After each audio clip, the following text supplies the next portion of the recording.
bali utafuteni kwanza ufalme wa Mungu na haki yake.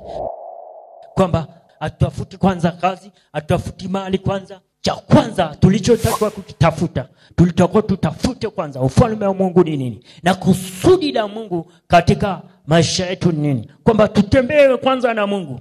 Hayo yote Biblia inasema hayo yote tutazidishiwa. Vitu vingine ni kukulia tu, ni kutembea tu kwenye ufalme. Kwamba ukishaujua ule ufalme, kuna viwango ambavyo ukishafikia ni kwamba sio kwamba utapewa tena, ni kwamba unazidishiwa. Kwa hiyo kama labda umepanga, unazidishiwa, labda unapewa kiwanja, unapewa nyumba, kama labda ni ulikuwa mfanyakazi unapandishwa, kama ulikuwa hata una maisha labda kula kwa shida, Mungu anakuzidisha. Kwa nini? Kwa sababu umemjua yeye na unatembea katika ufalme wake.